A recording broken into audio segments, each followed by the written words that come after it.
Welcome to this training video for managers on political awareness in an organization.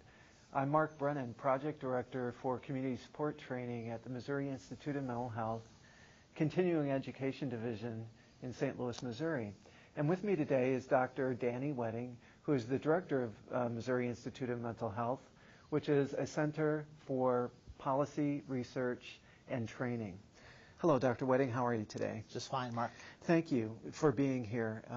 As director of this organization and as an individual who's had some experience in the political arena, we thought it would be important for you to share some of your knowledge and wisdom with us as we navigate this idea of political awareness in organizations. I'm not sure how much knowledge or wisdom I have, but I've got lots of experience, Mark. I'm happy to share it. Okay, and that's what we're really interested in doing. Could you talk to us a little bit about what your experience in politics is? Well, I've had a somewhat atypical career as a psychologist, and in 1989, I got a chance to go and work for the Congress for a couple of years. I worked on the personal staff of Senator Tom Daschle from South Dakota for a year, met with lots of lobbyists and individuals from South Dakota. And then after that year, I went over to the House of Representatives and worked on the Government Operations Committee for a year. And those 2 years that I spent with the Congress were remarkable, and I had a chance to see politics firsthand. And then, of course, I've spent my academic life in schools of medicine, and I've spent a great deal of time dealing with academic politics. You might have heard this story about Henry Kissinger, who was once asked, why would you leave a place like Harvard to go to work for the Nixon administration? And Kissinger replied, well, I just found the politics at Harvard too hot to handle. Academic politics is a difficult process. They can be fairly intense, perhaps because the stakes are so low. Let's talk for a few minutes about health care. Can you give us some examples from healthcare experience, your own or otherwise, in which politics has played an important role? Well, at a national level, Mark, you saw something remarkable happening in the early 80s, and health professionals like doctors and nurses lost control of the healthcare system, and this was turned over to conglomerates, to insurance companies, to business people, essentially, and healthcare became big business, and the emphasis was on profit rather than on care. So I think that's one example at the national level. At the level of MIMH, I was in a situation recently where the director of the Department of Mental Health expressed some interest in moving the Glore Museum, which is in St. Joseph's, and is a museum dedicated to the history of psychiatry and the treatment of people with mental illness.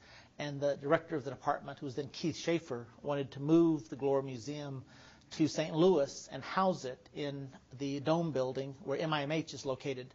And we could have access to a lot more people, and many more people would learn about the problems of people with mental illness by visiting the museum in St. Louis.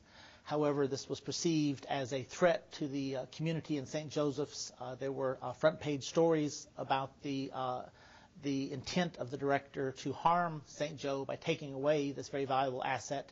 And a legislator from St. Joseph's actually introduced a bill in the Missouri House that became law that specifically prohibited the director of the DMH from moving the Glore Museum. That's a prime example of where political savvy can certainly stop or promote the workings of government or other organizational structures. One person brought this whole agenda to a screeching halt. Well, I'm sure the folks in St. Joe felt very passionately about ownership of that particular museum. They did, and as you know, there are many museums in St. Joseph's, and the city prides itself in its museums. So I guess it would be fair to sum that up by saying the personal can be political. It can be, without question. Is it pretty clear in your mind that most organizations, where power lies in most organizations, and can you talk to us about that? Sure. It's oftentimes illusory, and people assume that power is always at the top of a hierarchical organization, but that's not always the truth. There are different kinds of power, Mark, and one of those is position power or authority. The commander-in-chief has tremendous influence, for example, by virtue of his position. But there are other kinds of power in organizations that sometimes we don't think about, but they can be critically important. Information can be power. And so there may be people in an organization who are invaluable just because of their particular expertise or information that nobody else has. You find this with computer experts, for example, who have access to the CEO's computer and access to information that wouldn't be shared with anybody else. Mm-hmm. You find another sort of power in control of rewards, and not the CEO or the leader in an organization isn't necessarily the person who makes decisions about who gets rewarded, who gets reinforced. There are alliances and networks that are formed in organizations, and sometimes power lies in these groups. Certainly, the ability to control the agenda comes up as a form of power. Mm-hmm. And the best example of this, I think, is in Congress, where the Speaker of the House, for example, can keep things off the calendar. So you might have a coalition that builds, and it's clear that a bill would pass, and the support for passing a bill, but unless the Speaker actually brings it up on the calendar and puts it out for a vote, mm-hmm. The bill never becomes a law. An analogy at a level that we sit at, if your administrative assistant has an amount of discretion over your agenda for a particular meeting, he or she could in fact influence topic areas for a meeting in Sure. an organization. And oftentimes individuals have tremendous power by virtue of their ability to limit information that comes to the CEO or to the director or to the manager. Mm-hmm. When I was an Air Force medic, worked in the mailroom, and if I was treated badly by physicians, I'd just make certain they never got their mail. Mm-hmm. I'm a bit embarrassed by that at this point in my life, but it was the way that I exercised power in a situation where I had very little formal power. Mm-hmm. Are there other types of power that we can think about? Well, sometimes power rests in controlling and managing symbols. And symbols are terrifically important in organizations. And you've got symbols in politics, like an elephant for the Republican Party and a donkey mm-hmm. for the Democratic Party. But at a place like MIMH, we also have things that are symbolic. And we try to recognize people when they've done something remarkable, like writing a grant. We have a tradition at faculty meetings where if we haven't received a grant in the past 30 days, that we just have coffee. Mm-hmm. If we received a grant of any kind, we have bagels. Mm-hmm. And if that grant has been $1 million or more, we have bagels and lox. Mm-hmm. So actually motivating employees is important. I think so. And I think it has some political meaning, actually. People want to be recognized, they need to be recognized, and they tend to be comfortable in those situations where they feel recognized and validated. Mm-hmm. And I guess, Mark, the final kind of power that you see in political organizations is personal power, or what is sometimes referred to as charisma. Mm-hmm. And all of us can think of organizations and institutions where there have been some individuals that really stood out, not on the basis of their job description or their stature in the hierarchy, by virtue of their personality and their charisma. Mm-hmm. So what you've been suggesting is that if I were to try to understand my own organizational structure, I might begin looking at these various topic areas that you've just discussed: personal power, power of the symbol, who holds the purse strings. All of those elements would give me a sense in my organization where the power lies and what the politics might be. I think so.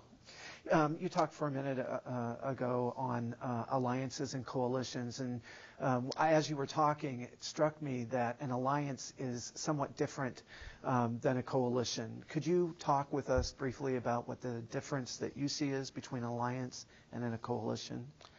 Well, they're similar terms. Alliances sort of come together oftentimes with some positive goal, like better treatment for people with mental illness in the state of Missouri.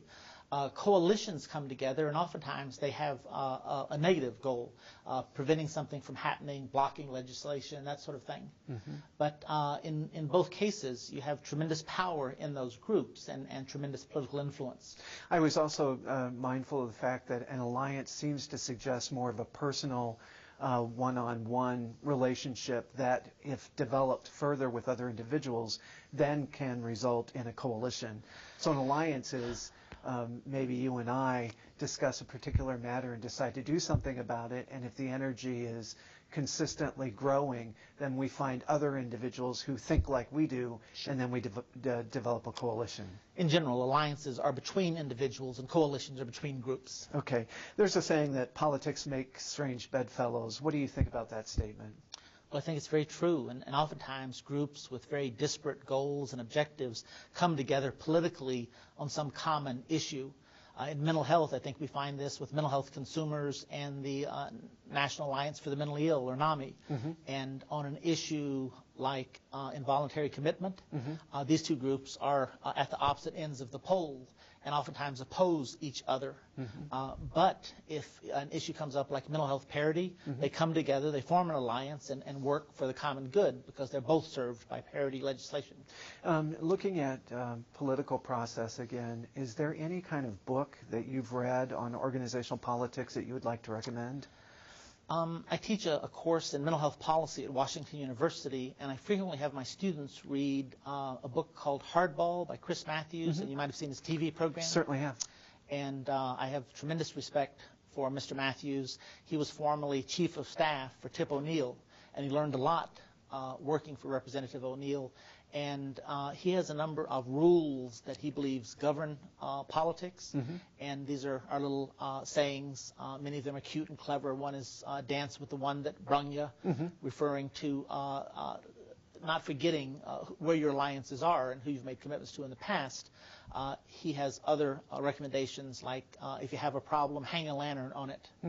And I found these very helpful in understanding how organizations work, but also in managing my own.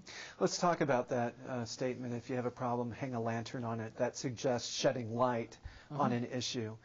Is there any particular experience that you've had of late that would suggest that you've done that yourself? Well, actually, I found it very helpful recently where after 12 years as director of MIMH, for the first time in those 12 years, I had a number of faculty who did what are anonymous evaluations that go to the dean, and this is routinely done every year. And 3 of those evaluations were really pretty negative, pretty hostile, and I was shocked and taken aback. And the easiest thing to do, Mark, would have been to just sort of ignore it or hope it would blow over or just consider it bad luck. The more difficult thing to do, but I think the thing that worked well for me, was to pull the faculty together to pass out the negative evaluations and ask for feedback, to figure out what the problem was and to try to change it and to communicate to the faculty that I was genuinely concerned about their opinions of me and genuinely wanted their approval. I want to do a good job like most people, and I want to be appreciated for the job I do. And what result did that have, do you think? Well, actually, I had a number of the faculty come to me and say that they appreciated my candor and the fact that I was forthright in addressing this problem, and they appreciated my concern and thought that it was an effective way of dealing with the problem.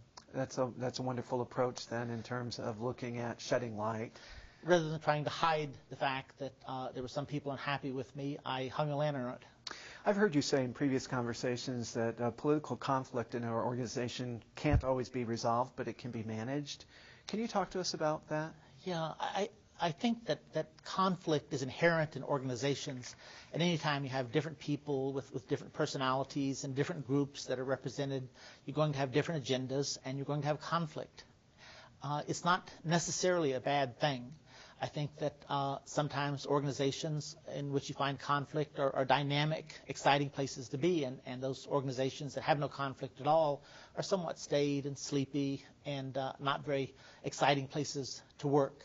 So I think that the trick is not to try to minimize conflict, but when conflict does occur, to make sure that there's honest and open communication. You bring the parties that have the conflicting issue together, and ultimately it's the job of management to make decisions that resolve the conflict. So conflict is basically energy in an organization that you can either harness or not pay attention to. Yeah, I think it's a nice way to frame it, Mark.